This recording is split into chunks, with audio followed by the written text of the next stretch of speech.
Epipandio Labrador, komentaristang walang inuurwan, walang kinikilingan, nagtatanggol sa sinumang inaapi ng mga politikong korap na umaabuso sa kanilang kapangyarihan. Epipandio Labrador, tagapagtanggol ng bayan!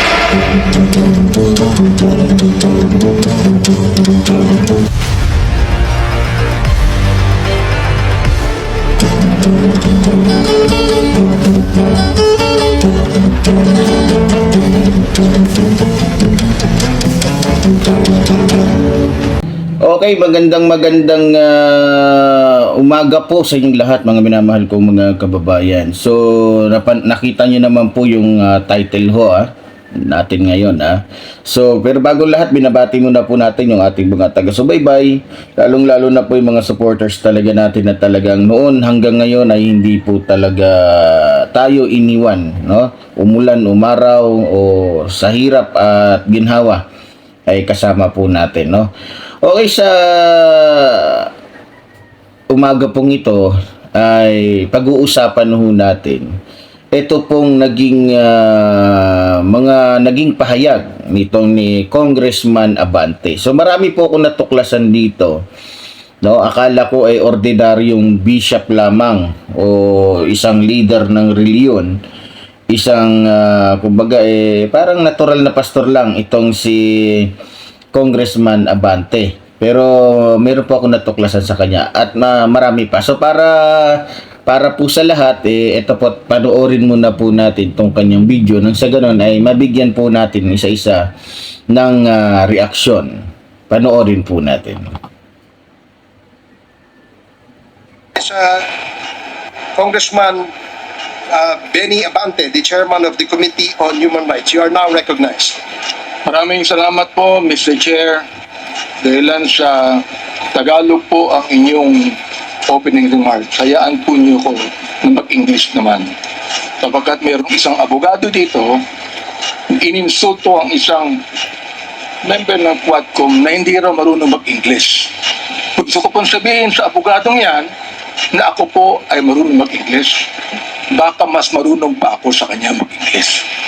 Tingnan nyo napaka ano po talaga, hindi lang yung amo nila ang mata pobre. Hindi lang si Digong nyo yung parang nagpipiling Diyos o magaling. Pati mga abogado niya. So wala nang napili. Magmula siguro iniisip nila, talagang gusto nilang sirain ng Quadcom. Gusto nilang tanggalan ng dignidad, gusto nilang papanghitin ang Quadcom. So kaya pati sa pananalita sinisiraan nila. So ito, magbibigay gilas po dito itong ating minamahal na Congressman Abante. So panoorin po natin, mga minamahal kong mga kababayan. Ito po ang opening remarks ko sa ating Senior Deputy Speaker, sa ating Deputy Speaker, sa aking mga co-chairs, ladies and gentlemen, colleagues at mga kababayan. Today marks a significant development in our ongoing inquiry. Gusto ko yung abogado natin na nang-insulto dito sa isang member natin dito, makinig lang mabuti at i-correct niya ang English ko kung kinakailangan. For the first time, former President Rodrigo Duterte will appear before this committee to answer questions posed by his members. I would like to begin by thanking him for his presence. Thank you, Mr. President, for coming here. Rest assured po that Congress recognizes your role as our former president, and we will extend to you the respect that the position deserves. Maraming salamat po. Respect, but not deference, Mr. Chairman. However, my friends, colleagues, let me draw a clear line here. While we should be respectful, we cannot be differential. Mga kababayan, watching today with us, it is important to stress that respect and deference are two different things. Tama. It is vital that we, as representative of the people, remember that distinction because our ultimate allegiance is not to any one individual, no matter how high their office. We answer to a power greater than any president. We answer to the Filipino people and to God. As Tama. scripture reminds us in Romans 10:3, and I quote, "Since they did not know the righteousness of God and sought to establish their own, they did not submit to God's righteousness." Our fidelity belongs to the Lord alone. Our mission is to seek the truth, and we shall not be swayed from that path. As we have said time and time again, we have organized this inquiry with a solemn purpose to recommend avenues for justice to be served, seek accountability, and uncover the truth as we adhere to the rules of inquiries in aid of legislation. And inherent to this is our moral obligation to stop the vicious cycle of extrajudicial against our people who cannot defend themselves, to stop the blatant violations of our Constitution and our laws by scheming individuals and criminal syndicates, and to abate the social menace of illegal. It is our sincere hope that the former president's presence here today will aid this objective, not hinder it.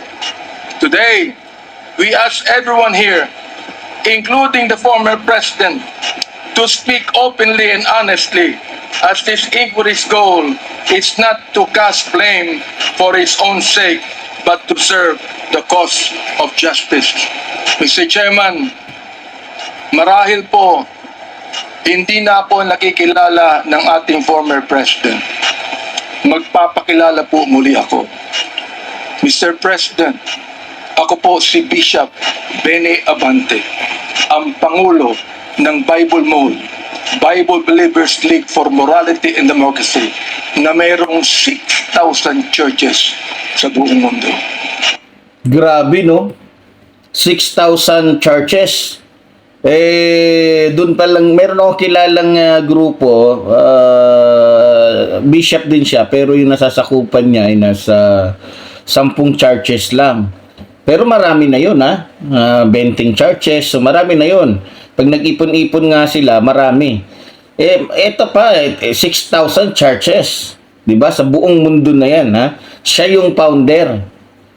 Na kung tutusin, kung susumahin mo, walang ganung karaming membro itong si Kibuloy. 'Di ba? Pero ito tahimik lang, mga minamahal kong mga kababayan. At hindi niya ginamit yung kanyang pagiging leader ng sekta o pinaka-founder ng sekta na para abusuhin yung mga babae. Katulad ng ginagawa ni Kibuloy, 'di ba? Hindi niya ginamit ang kanyang pagiging leader ng sekta para yumaman. Sa halip, ginamit niya yung kanyang karunungan, katapangan, pagiging alagad ng Diyos para pagsilbihan ang ating mga kababayan o yung kanyang mga nasasakupan. Kaya nga kung akong tatanungin, mas bagay dito kay Congressman Abante ang maging senador at mas malawak, syempre, yung kanyang magagawa para sa taong bayan o sa ating bansa, di ba? So, gulat ako 6,000 churches, ipagpalagay na lang natin kada isang churches, ang pinakamarami is nasa 100 members. Palagay na lang natin. O pinakamaliit, kada churches 50 na membro. I-times mo yan. Di ba? I-times mo yan. Ang dami yan. So milyon-milyon yan, milyon yan halos. Mga minamahal kong mga kababayan, di ba? So believe ako, very humble itong congressman na to, itong bishop na to, no? So, God bless po, Congressman Abante. Kung naalala niyo, Mr. President, bago kayo tumakbo and you were still deciding to run, I was invited by a common friend to meet with you. And we did at the Fairmont Hotel in Makati. I hope that you would remember that. With me are 2 pastors. And we prayed together. I prayed for you.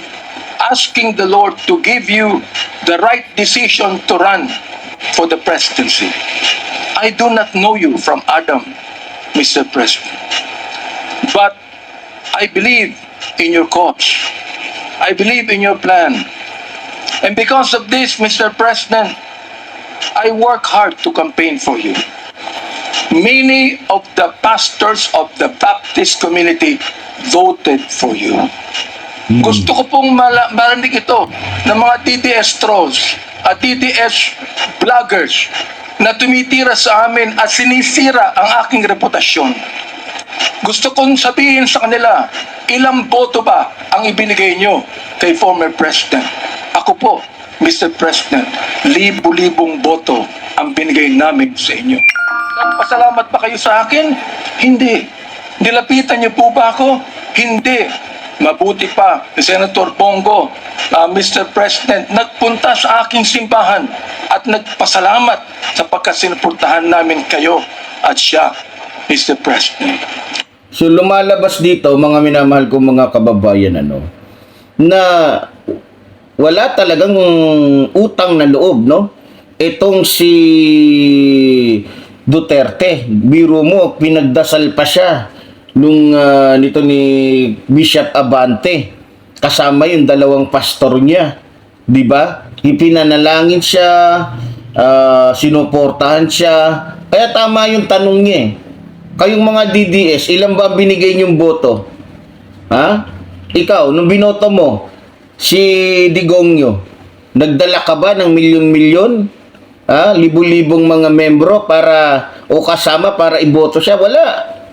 Samantalang ito, napakadami ng kanyang dinalab. Nagamit niya yung kanyang pagiging leader ng isang sekta para lamang i-endorse o iboto itong si Rodrigo Roa Duterte.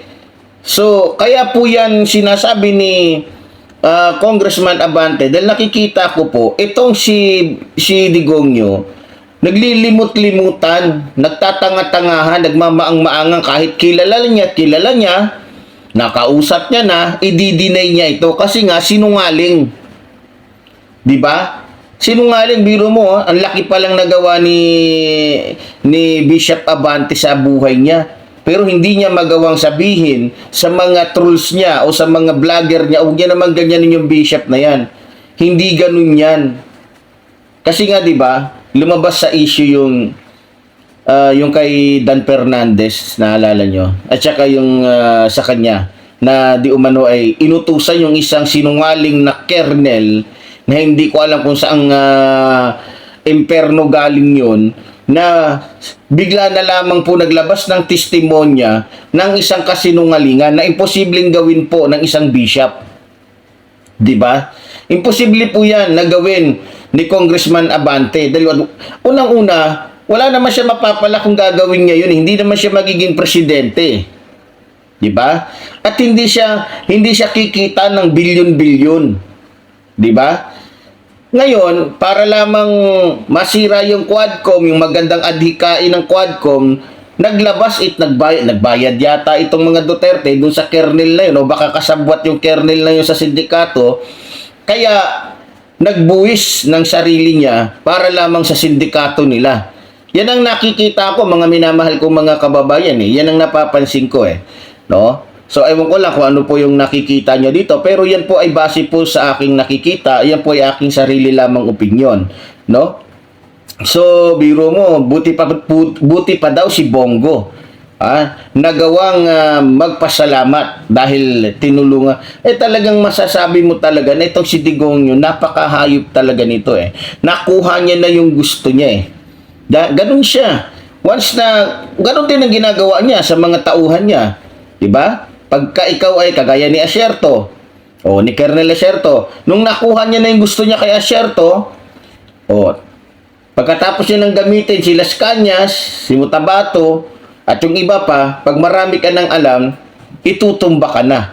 Sindikato nga kasi, di ba? Pag marami ka nang alam, itutumba ka na. Ito naman si Congressman Abante, imbis na pasalamatan o i-announce man lang dun sa mga maraming beses nagtalumpati, maraming beses na na nasa media, maraming pagkakataon na naka-live si Duterte noon, pero hindi man lang niya nagawang, salamat sa isang bishop o sa mga Baptist na bumoto sa akin.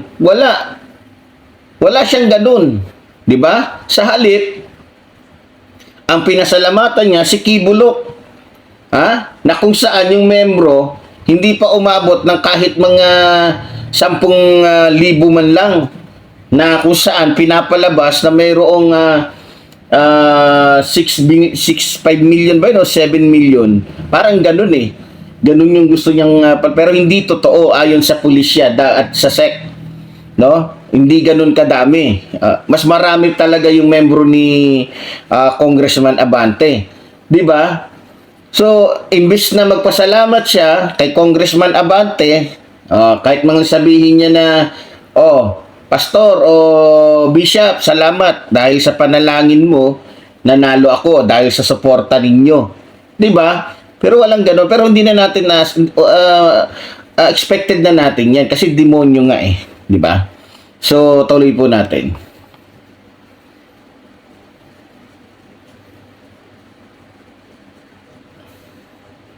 Teka lang po mukhang nawala yata yung sounds. Okay.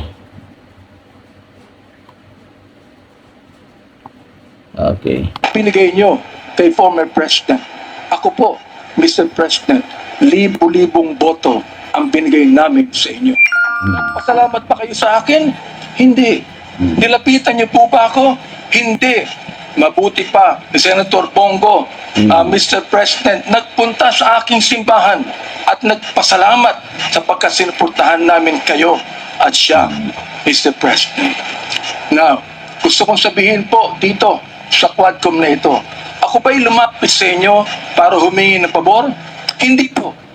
Ako ba'y lumapit sa inyo para magrekomenda ng justice, magrekomenda ng general, magrekomenda ng cabinet secretary? Hindi po. Hindi ako nagpunta ng Malacanang nung kayo nanunungkulan sa loob ng 6 na taon. Isang beses lang. Ako po ay nagsabi kay Senator Bongo, kung maaari na makapag-usap po tayo. Pumayag po siya. At nag-usap po tayo, if you would remember that, Mr. President. Nag-usap tayo confidentially. So, doon na muna tayo sa sinabi niya. Alam niyo, nakakatuwa po nakakahanga po talaga itong si Congressman Abante. Biro mo bagamat libo-libo ang kanyang naibigay na mga butante o naitulong dito kay Rodrigo Roa Duterte para manalo itong demonyong ito. Hindi niya nagawang gayahin yung ibang reliyon dyan. Mayroon kasing isang reliyon dyan na, alam niyo naman, di ba? Tutulong sila para manalo yung isang, ayoko mag-mention bato-bato sa langit na lang, no? Mayroong isang reliyon dyan, o may mga reliyon dyan kasi, na once na nakatulong sila sa isang politiko, iaano nila yan, iti-take advantage nila yan. Dahil nakatulong nga sila, lalapit doon yung mga ganong reliyon, pamumukha nila doon sa Pangulo o sa isang congressman o sa isang gobernador o sa isang na nakatulong sila. Dahil sa reliyon nila, dahil sa pagkakaisa nila na iboto ito, dapat lang na magbigay din ng pabor. So sabihin na natin hindi kumukuha ng pera, pero yung reliyon, may mga reliyon na yan, humihingi ng pabor. Pwede ba na i-promote mo si Colonel pwede ba na si Kapitan gawin mong Major, o pwede ba na ito si gawin mong Secretary ng DILG, o pwede bang ito. So maraming demand. Ayoko mag-mention kung anong reliyon ito pero alam nyo na siguro yan So mahirap na kasi mag-mention 'di ba? May sasama ang loob dito. So bato-bato sa langit na lang, 'di ba? So may ganun. Pero ito si Congressman Abante, makita nyo, wala siyang hiningi, wala siyang hininging pabor, no? Kaya masasabi mo talaga na grabe. Pero si Kibuloy, grabe, no? Nakinabang talaga ng gusto dito kay Rodrigo Roa Duterte. Pati yung pagpapagawa niya ng kingdom niya, ginamit niya si Duterte para makautang ng mga materyales doon sa China. Ang collateral at ang ginamit niya ay si Duterte, di ba? So kaya nga nagkaroon ng napakalaking kingdom na kung saan tinalo pa yung arena ng Iglesia ni Cristo, di ba? So alam niyo mga minamahal kong mga kababayan, masasabi talaga natin na sa umpisa pa lang kung talagang masama itong si Congressman Abante, ginamit niya na yung yung opportunity na dahil nakatulong siya, kilala siya, nakausap niya si Digongyo personal, sabi nga niya, di sana, di ba? Humingi na siya ng pabor, pwede ba tulungan mo yung church namin o yung reliyon namin, magbigay ka kahit 10 milyon lang. Di ba? O, pwede ba na itong membro ko na isang kernel, naniniwala ko may mga professional na mga diyan, pwede ba yung mga membro ko, ito, talaga mo, bigyan mo ng trabaho sa customs, bigyan mo ng trabaho sa ganito, ganyan. Pero hindi ginawa ni Congressman Abante. Kaya doon pa lang makikita mo, napakabuti po ng taong ito. Di ba? So, makita nyo naman, maliwanag po siyang magsalita. Ang layo po ni Kibuloy. Si Kibuloy, puro kasinungalingan yung hayop na yun Di ba? Puro pagpapanggap, piling siya ang Diyos. Pero ito, tingnan nyo, punong-puno ng pagpapakumbaba sa kanyang pananalita. Tuloy ho natin. Ano pong ginawa ko? Binuksan ko po ang Biblia. Ipinakita ko sa inyo na walang ibang tagapagligtas kundi ang Panginoong Kristo. Ipinakita ko sa inyo ang maaaring magbago ng buhay natin, walang iba kundi ang ating Panginoon.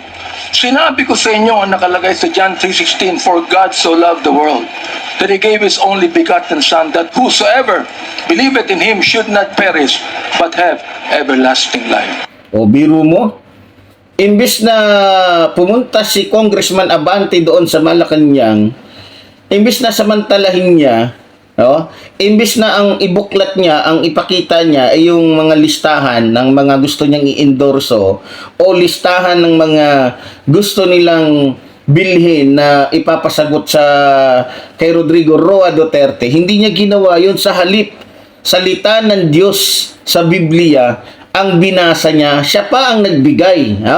Hindi siya ang binigyan, siya ang nagbigay ng salita ng Diyos na kung saan higit pa sa pera. Anong sabi doon? In English lang niya Pero sa pagkakaunawa ko, sabi doon sa nakasulat, ganun na lamang ang pag-ibig ng Panginoon sa sanlibutan, kaya ibinigay niya ang kanyang bugtong na anak upang sino mang sumampalataya sa kanya ay hindi mapahama, kundi magkaroon ng buhay na walang hanggan. So, di ba? So, imbis na lumapit si Congressman Abante para humingi ng pandagdag o pampatayo ng mga gusali ng kanyang reliyon, hindi niya ginawa yun. Sa halip, nagbigay siya ng paalala.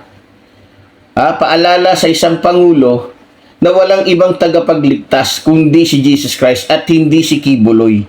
Dahil noong mga panahon na yon, talagang sobrang dikit ni Kibuloy sa kanya.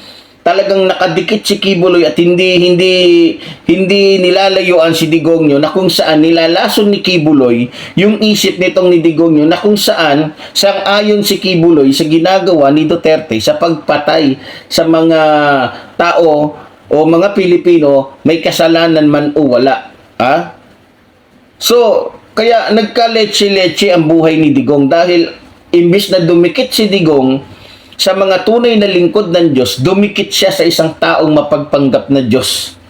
Katulad ni Kibuloy na tumatakbo ngayong senador para lamang nagbabaka sakali na pagka siya ay nanalo bilang isang senador, ay mapagtakpan niya ang kanyang kasalanan bilang isang rapist o mapagpanggap na Diyos na nandito ngayon sa sanlibutan.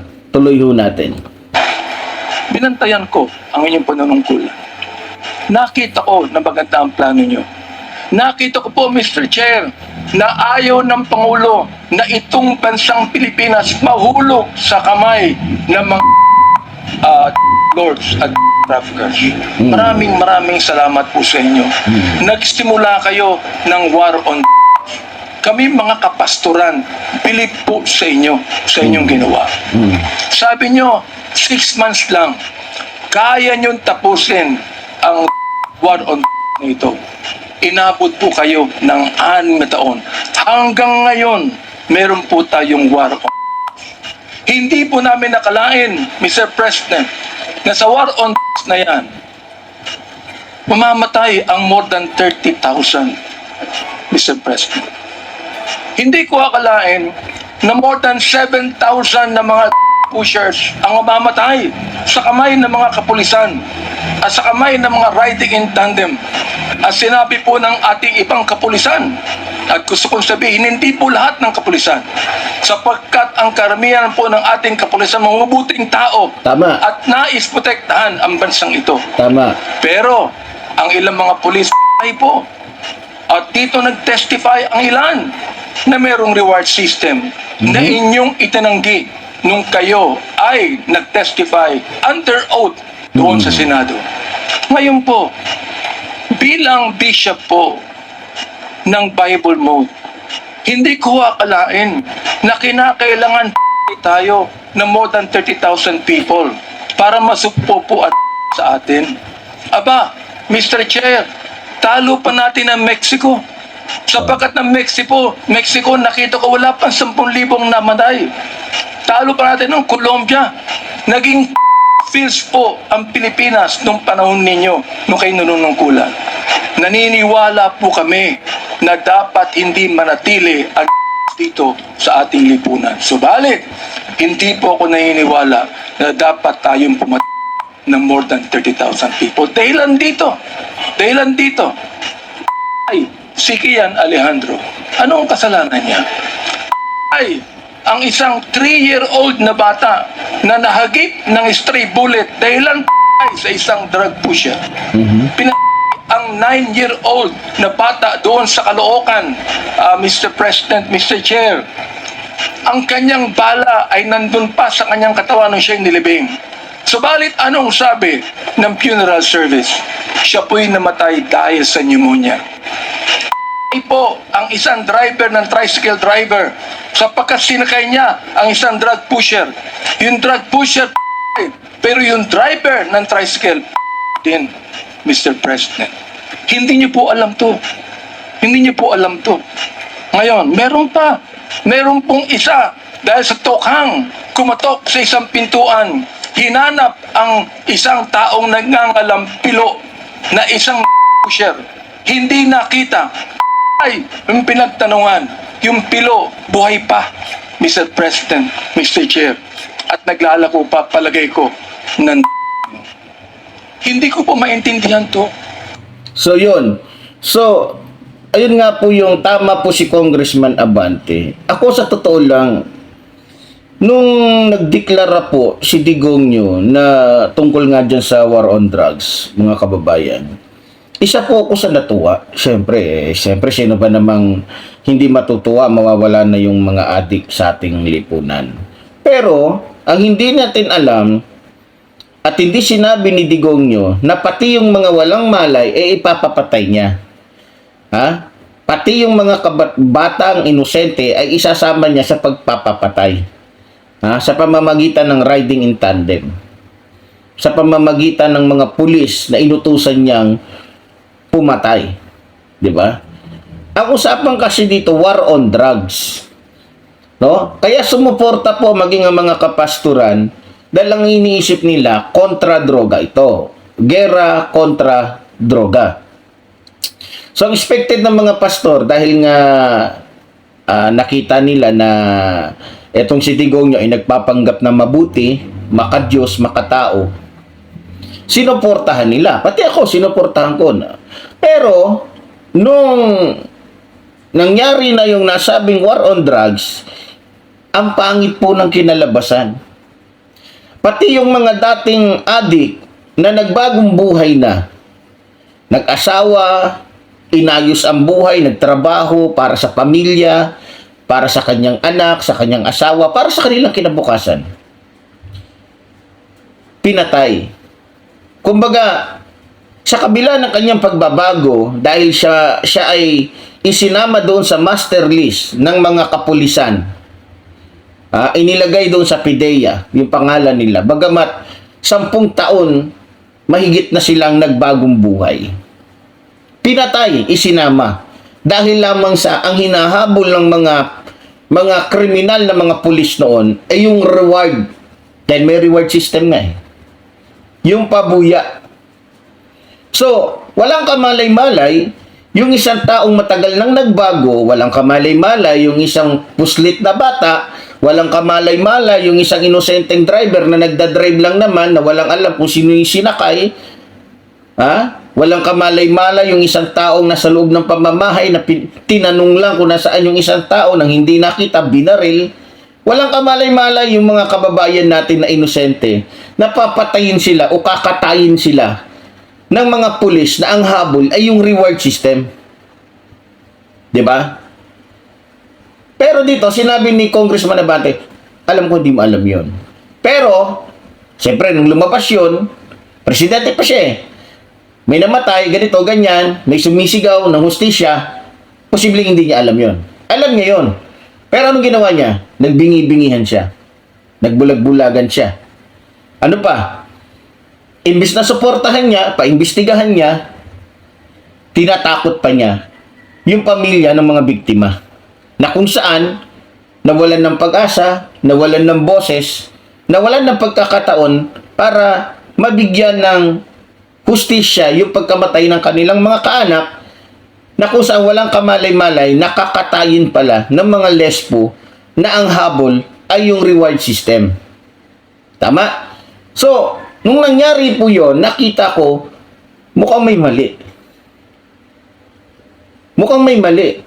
At merong mga galawan na hindi sang-ayon sa mata ng mga kababayan natin o sa mata ng batas o higit sa lahat sa mata ng Diyos. Kaya nga tinanggal yung bitay eh. Dahil sumang-ayon tayong lahat na ang tanging ang Diyos lamang ang may karapatan na pumatay sa isang tao.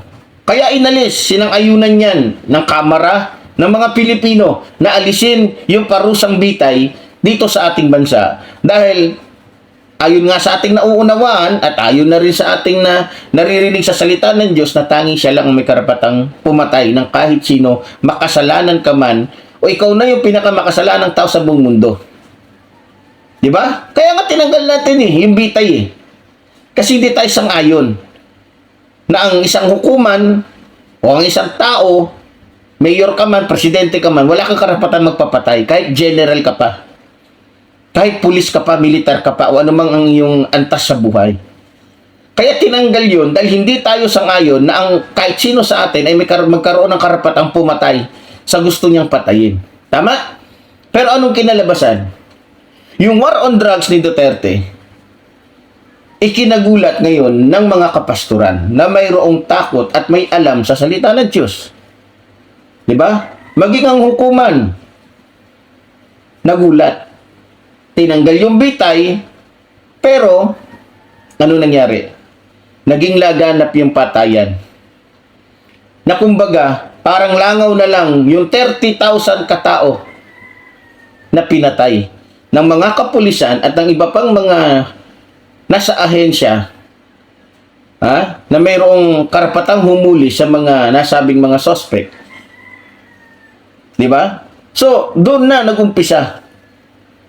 Binatikos na, ipinarinig na, isinigaw na, ipinaalam na, ipinakita na kay Digongyo yung resulta ng kanyang war on drugs na tila may pang-aabuso. May pagyurak sa karapatan ng taong bayan, may pambabasto sa konstitusyon na pinaiiral sa bansang ito. Pero anong ginawa niya? Pati yung human rights. Anong sabi niya sa human rights?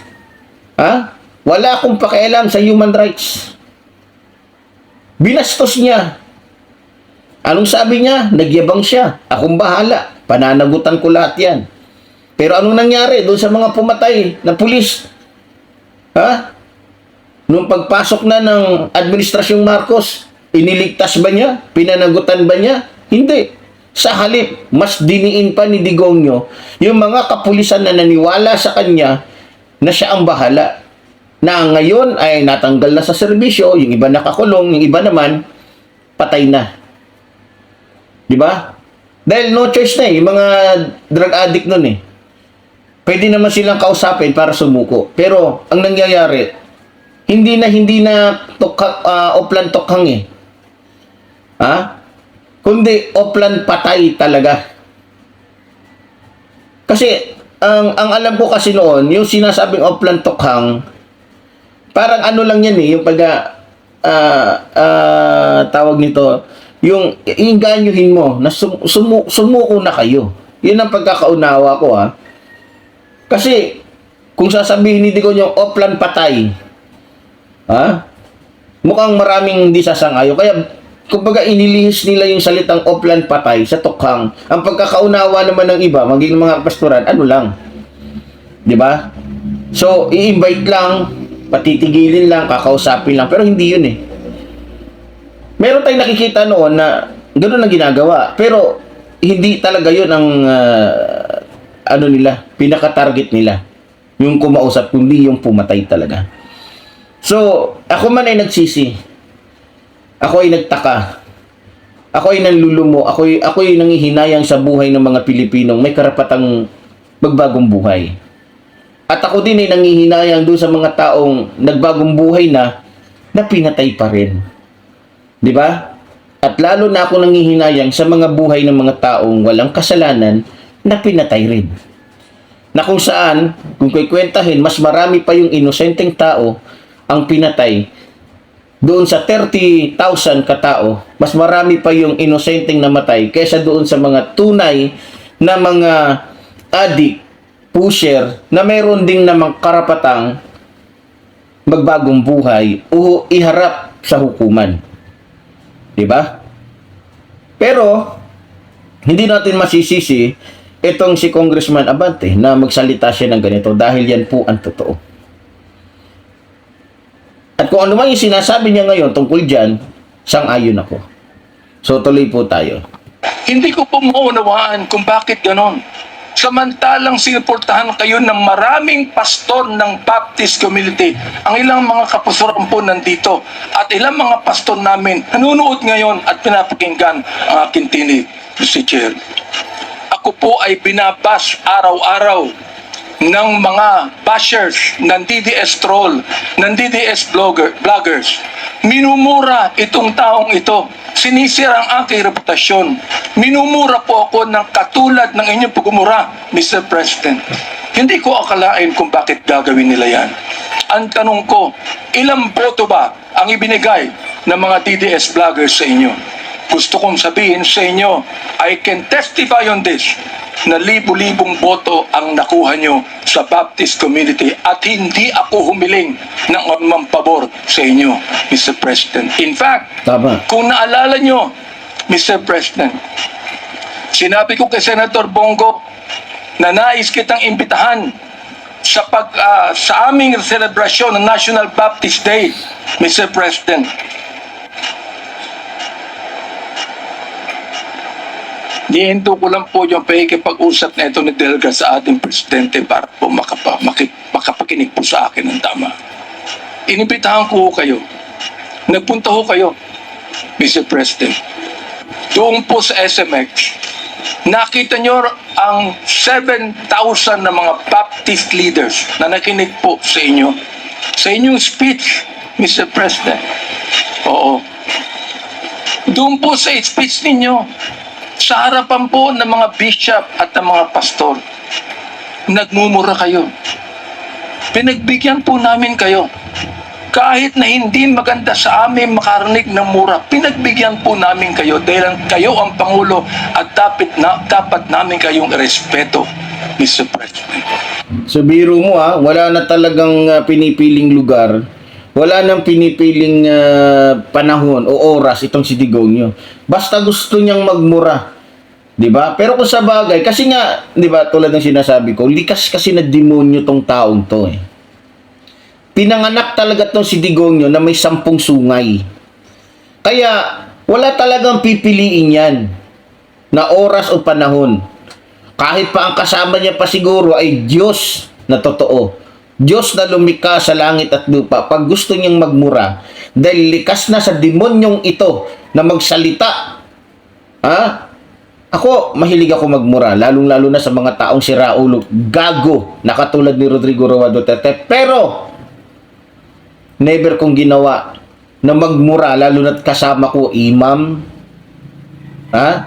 haji, lalo na pag nandun ako sa side ng mama ko, sa Hulu. Kasi Muslim mama ko Tausug ang mama ko. O, pag nandun naman ako sa side ng papa ko, mayroon akong pastor na mga kamag-anak, may pari akong kamag-anak. O, kahit hindi pare, kahit hindi basta matinong taong kasama ko, never ako nagmumura. Kasi matino yun Nakakahiya naman magmura ka ng magmura dyan, tapos yung kasama mo, alam mo naman na makukuryente yan. Maiiba ang tingin sa'yo kapag nagmumura ka na nagmumura para, di ba? Ako, sa totoong buhay, hindi po ako mahilig magmura. Dito lang sa programang ito, maririnig nyo akong nagmumura. Lalong-lalo na sa mga taong ang tinatapik ko dito ay yung mga taong walang karapatang mabuhay sa mundong ito, lalong-lalo na walang awa kung pumatay, katulad ni Digongyo. Di ba? Grabe. So, biro nyo naman, grabe yung pagtitiis, pagtitimpi. Kung sa bagay, siyempre, mahihiya din naman ng mga taga-baptist na sawayin siya dahil pangulo nga siya, mapapahiya si Rodrigo Roa Duterte. Alam naman natin yung ugali ni Rodrigo Roa Duterte na kapag siya ay napahiya, walang sisinuhin niya. Kahit bishop ka, kahit pastor ka, pag naisip niyang ipapatay ka sa mga aso niya, ipapapatay ka. Diba? Yan ang ugali niya Pero, at least, nalaman ni Digongyo kung paano siya umabuso. Sa pagkakataong ito, sa pagsasabi o paglalahad ni Congressman Abante, nalaman ni Digongyo kung gaano siya kawalang niya. At salamat na lang din at binigyan ng lakas ng loob ng ating Panginoon itong si Congressman Abante para imulat o ipaalam kay Rodrigo Roa Duterte yung kanyang pagiging siraulong presidente noong mga panahon niya. So, tuloy po tayo. Andito ho ako, nakaupo sa harapan niyo. Nagpapasalamat sa pagkakataong ito na masabi ko ng buong katapatan sa inyo ang ginawa ng more than 6,000 na mga kapastoran ng Bible mo para sa inyong eleksyon bilang Pangulo ng Pilipinas. Nung akin pong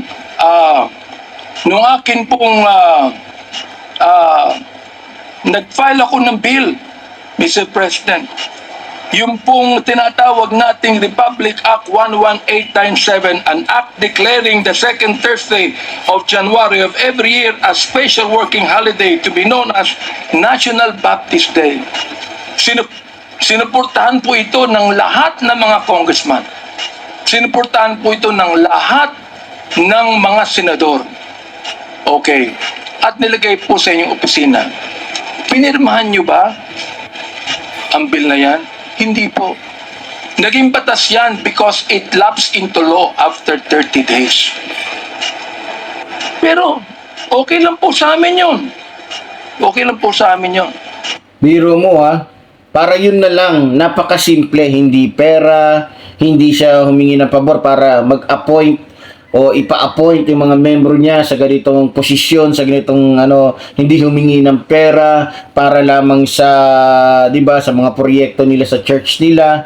Para yun lang, biro mo kung gaano ka walang kwenta at walang utang na loob talaga tong hayop na to. 'Di ba? Alam niyo, ang nakinabang lang talaga sa kanya, ang nakita ko ng mga panahon na yun, 2 reliyon lang.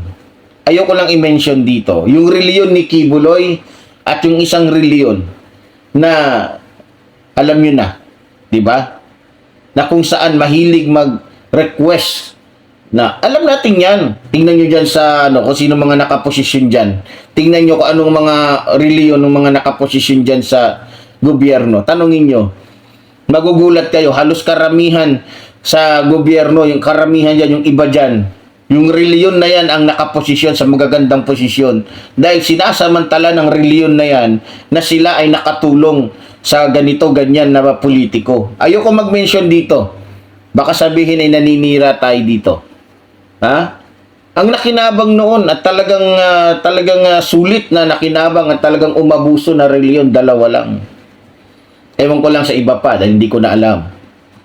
'Di ba? Sabi ko nga grabe, talagang walang utang na loob itong si Rodrigo Roa Duterte. Pagkatapos niyang gamitin yung isang tao, wala na, 'di ba? Kaya mag-ingat kayo, lalong-lalo na kayong mga DDS. Pagkatapos kayong gamitin ni Rodrigo Roa Duterte, pagka nakita niyang wala na kayong pakinabang sa kanya, wala na kayo. Yan ang katotohanan. Mukhang nawala yung sounds. So, balik natin. Okay. Pinirmahan nyo ba ang bill na yan? Hindi po. Naging batas yan because it lapsed into law after 30 days. Pero, okay lang po sa amin yun. Okay lang po sa amin yun. Yun na lang siguro ang maaaring pasalamat ninyo, Mr. President, sa amin. Bilang pagboto namin sa inyo ng mga libo-libo mga Baptist leaders at Baptist members sa buong kapuluan. Hanggang ngayon, nirerespeto po kayo ng aming kapastoran. Hanggang ngayon, pati yung kapastoran po namin sa Mindanao, ginagalang kayo. Marami kami pastor sa Davao na ginagalang po kayo. Bakit po? Sapagkat kayo ay naging Pangulo ng Pilipinas. Ang kahilingan lang po namin dito, Mr. President, habang kayo po ay kinakausap namin ngayong umaga, ang kahilingan lang po namin dito ay sana po naman respetuhin po ninyo ang Quadcom hearing na ito sa pamamagitan ng hindi paggamit ng mga vulgar words, Mr. President. Sapagkat gusto kong sabihin sa inyo bilang warning na kapag kayo po ay nagmura sa Quadcom hearing na ito, I will make a point of order on you. Meron po akong patayan na batas sa tinatawag po nating disturbance of proceedings. Gusto kong basahin doon po sa Psalms 109, 17 to 18 and 28. Hindi ko alam kung naniniwala kayo sa Diyos. Pero doon na muna po tayo. So dito, mga minamahal kong mga kababayan, dito po tuminupo itong si Digonyo. Kung napansin nyo po. Kung nanood po kayo sa camera. Sa sinabi pong ito ni Abante, tuminupo dito si Digonyo. Parang nahimasmasan siya. 'Di ba? So, bilang paggalang na lang, no? Kasi yan ang wala si Digongyo Yan ang wala si Digongyo, yung paggalang. Pero hindi nakataka-taka. Alam nyo, namatay ang magulang ni Rodrigo Roa Duterte na punong-puno ng sama ng loob sa kanya dahil napakawalang respetong itong taong ito. Ha? Namatay ang magulang niya. Tsaka lang niya na-realize na mahalaga pala sa kanya ang magulang niya, yung tatay niya, nanay niya, nung wala na ang mga ito. Di ba? Pero nung buhay pa yung mga magulang nito, Rodrigo Roa Duterte, walang galang to. Kung pagmumurahin niya yung nanay niya, tatay niya, gawagas. Kaya hindi nakataka-taka kung bakit nakasanayan niya hanggang sa pagtanda niya. Lahat ng gusto niyang murahin, mumurahin niya. Wala na siyang pinipili. Kahit sino ka pa, gobernador ka pa, congressman ka pa, presidente ka pa, o kahit ano ka, kahit pa Diyos ka. No? Kaya yan ang hiniling niya. Sana, sa mga nagawa namin sa iyo bilang leader ng Baptist, sana kahit yun lang ang may bigay mo sa amin, Duterte. Alisin mo yung pagmumura mo. Dahil hindi gawain yan, parang gustong sabihin ni Congressman ba, hindi gawain yan ng naging isang mayor. Hindi gawain yan ng isang nakapag-aral ng abogasya. Hindi yan gawain ng isang taong naging congressman. Hindi yan gawain higit sa lahat ng isang taong naging presidente. Diba? So nile-lecturean siya ngayon. Ipinapakita lang, ibinubyo lang dito kay Duterte kung gaano kawalang niya o kademonyo yung bunganga niya. Diba? So, pero nakikita ko dito, winarningan siya. Sige, tuloy mo. Pag ikaw ay patuloy pa rin na nagmumura, may rason na ako. Ang ibig sabihin niya po dito, maaaring ma-cite in contempt etong si Rodrigo Roa Duterte. Dahil umaabuso na Dahil akala niya siguro, Panginoon pa rin siya hanggang ngayon ng buong bansa. Diyos pa rin siya. Piling niya, siya pa rin ang pinakahigit. Siya pa rin ang pinakamataas. Walang makakakontra sa kanya, walang makakapagturo sa kanya. Dahil siya lang ang tama. Diba? Pero sa pagkakataong ito, tahimik si Rodrigo Roa Duterte dahil alam niya na maaaring hindi na siya makauwi sa kanila kapag pinagpilitan niya yung gusto niya. At mapipilitan talaga si Congressman Abante na ipakulong siya diyan sa Senado. Kung gustong sumama ng mga bodyguard niya, sumama kayo. Pero hindi kayo makakauwi. Kaya nakita ninyo, nagbait-baitan si Rodrigo Roa Duterte. Winarningan na siya. Yan lang pala ang sikreto dito kay Rodrigo Roa Duterte. Sisindakin ka lang niya. Pero pag naunahan mo siya, wala na. Bahag ang buntot ni Rodrigo Roa Duterte. Umurong kay Congressman Abante. Ito tuloy po natin. Hindi ko alam kung naniniwala kayo sa Biblia. Samantalang sa isang pagkakataon, tinawag niyo ang Diyos na stupid, Mr. President. Tinanggap po namin yan sa pagkayo'y Pangulo. Oo. At nagpapasalamat ako. Hanggang ngayon po, buhay pa kayo. Kahit na po tinawag niyo ang Diyos na isang estupido, Diyos. Oo. Hindi ko alam kung katanggap-tanggap yan sa lahat na mga nakikinig sa akin ngayong umaga. Pero ito po, gusto kong basahin sa inyo bilang isa rin namang warning. So, alam nyo, mga minamahal ko mga kababayan, ito nga yung pinagtatakahan ko sa mga followers at saka sa mga bumibilib kay Digong. Ako, kahit gaano ko ka-idol yung isang tao, pero pag ang Diyos na ang pinag-usapan, yung Diyos na imumurahin mo, wala na, burado na lahat. Sa totoo lang Pero tingnan nyo kung gaano kagago, kasi Raulo, mga bobo, yung mga Pilipinong naniniwala pa rin kay Digong nyo. Minura na ang lahat-lahat yung Diyos ninyo. Nagagawa nyo pang sumuporta. Alam nyo kung nagsasalita lang ang Diyos, sasabihin sa inyo, grabe. Nagawa nyo pang sumuporta, nagawa nyo pang ipagtanggol o kampihan yung taong ito na minura na ako. Diba?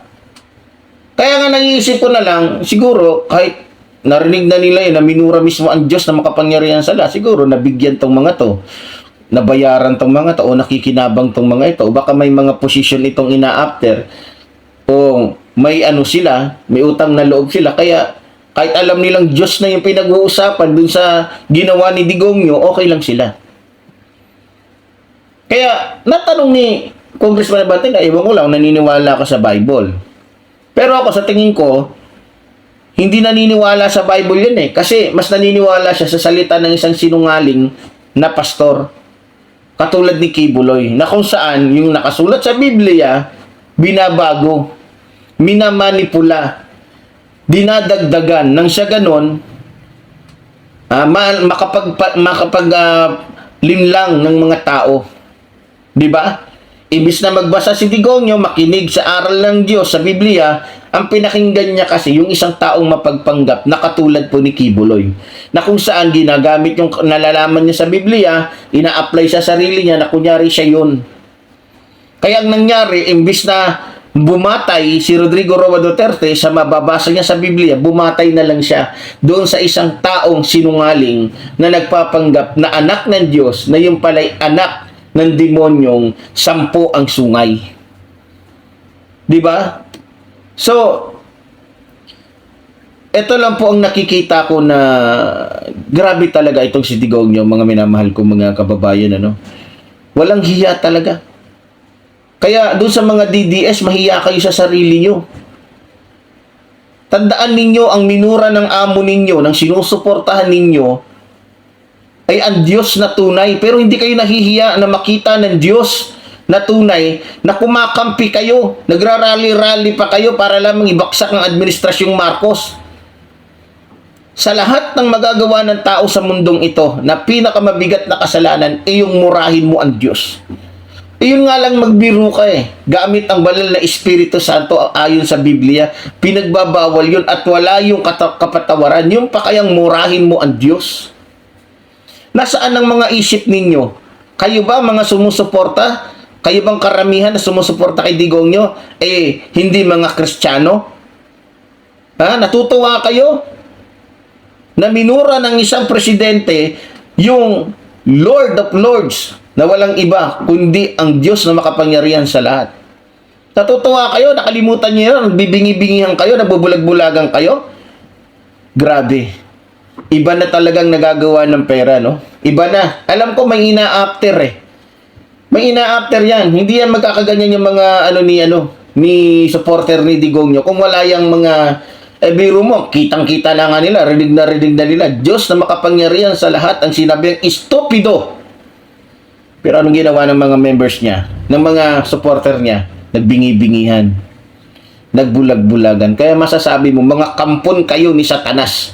Lahat ng sumusuporta kay Digongyo, kampon kayo ni Satanas. Dahil nagagawa nyo pang sumuporta sa isang taong walang habas o walang hiya, walang awa kung murahin ang Diyos na makapangyarihan sa lahat. Kaya masasabi ko sa inyo, mga kampon kayo ni Satanas dahil tuwang-tuwa pa kayong sumusuporta sa taong katulad ni Digongyo na walang awa, walang pag-ibig, walang mabuting nagagawa, puro kasamaan. Di ba? So tuloy yun natin. Dali lang po Iniisip niya, ang manumpa, ang magsabi ng masama, kaya darating yun sa kanya, sapagkat hindi siya nalugod sa pagpapala, kaya't malayo yun sa kanya.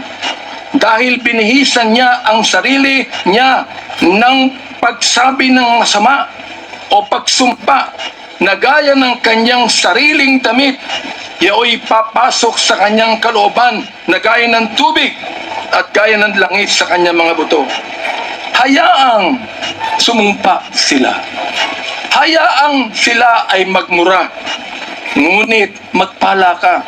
Ang kahilingan po namin ngayon, Mr. President, sana po, imbis na mura ang marinig namin sa inyo, sana po, bigyan nyo kami ng pagpapala sa Quadcom na ito. Sapagkat hindi personalidad ang tinutukoy namin dito. Ang tinutukoy po natin ito, issue na kinakailangan po natin tuldukan sapagkat ito po'y kailangan ng ating bayan. Kapag sila'y bumangon, sila'y mapapahiya, ngunit ang iyong lingkod ay magagalak. Yan po ang sinabi sa Salmo, Mr. Chair, Mr. President. Salamat po sapagkat hinayaan niyo ako na magsabi sa inyo ng buong katapatan na walang halong anumang pagkukunwari, Mr. President. Ginagalang ko pa rin po kayo. Hindi po dahilan ay kayo, kundi dahilan sa minsan naging Pangulo kayo ng Pilipinas. Kaya nga po ang aking opening remarks is what? Respect, not deference. We are not here to give you obeisance. We are not here to give you obedience. We are not here to submit to you. We are here as equal members of this House, Mr. President, Mr. Former President. You are now a private citizen. And I hope and pray that you would give us equal respect as we give you equal respect today. Maraming salamat po. So yun, mga minamahal ko mga kababayan. So talagang natauhan po dito itong si Digongyo, no? Talagang simple, napakaganda, napakalinis, napakamaginoong pananalita. Pero alam kong tagus yun sa puso ni Digongyo dahil nakikita nyo naman. Yung demonyo, natakot na sumabat, magsalita dahil alam niya, susuplain siya eh. Nakita nyo nung unang mga sinopla talaga siya. Makinig ka! O, walang nagawa si Digongyo. Akala niya siya lang yung marunong manopla eh. O nakatapat niya yung isang alagad ng Diyos. Kaya yung demonyo, gulat. Sabi niya, walang niya. Ang hirap talaga kalabanin yung anak ng Diyos, yung tunay na anak ng Diyos, di ba? So, ganun pa man, sana maraming nakuha si Digong yung aral doon, no? Kasi para sa akin, dapat talaga matuto siya dahil nakita naman natin yung ugali niya. Talagang malademonyo tong hayop na to. So, ganun pa man, muli po tulad po ng sinasabi ng inyong lingkod, mabuhay po ang ating inang bayan, mabuhay po nagmamahal sa ating inang bayan. Maraming salamat po.